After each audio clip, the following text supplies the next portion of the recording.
ගුණගරුක මීයෙක්.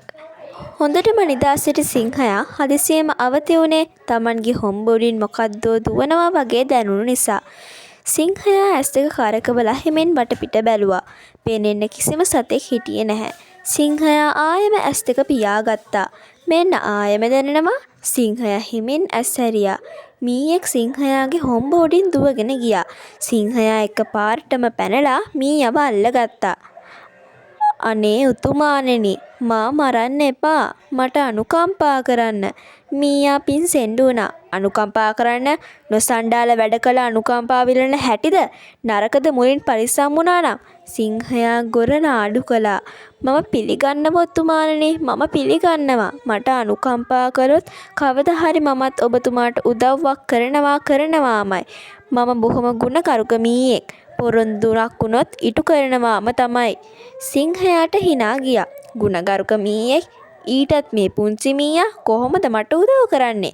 සිංහයාට හිතුණා. හොඳයි, එහෙනම් අදට විතරක් සමාව දෙන්නම්. හැබැයි තව වතාවක් වැරදිලාවත් මගේ හොම්බ උඩින් පැන්නොත් මම නරකයි කියන්න එපා. හිත යටින් සිනාසෙමින් මීයා අතහැර දැමූ සිංහයා බොරුවට ගෝරනාඩු කළා. ටික කාලයකට පස්සේ වනයේ ඇවිදමින් සිටි සිංහයා උගුලකට අසු වුණා. උගල කඩා ගන්නවා දඟලන එන්නම හිර වුණා. සිංහයා දැඩි වේදනාවකින් කෙඳිරි ගන්න ගත්තා. ඒ ඇසල ගසක සිටි මීයා සිංහයාගේ හඬ ඇහිලා දුවගෙන ගියා. වැඩි වේලාවක් ගත වුණේ නැහැ. මීයා සිංහයා හසු වෙන තිබුණු උගුලේ ලනු කපලා සිංහයා නිදහස් කළා.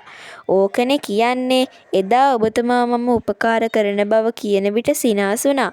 අද මම නැතිනම් ඔබතුමාට මැරෙන්නයි වෙන්නේ, මීයා කිව්වා. සිංහයා මීයාට හොඳටම ස්තුති කරලා යන්න ගියා.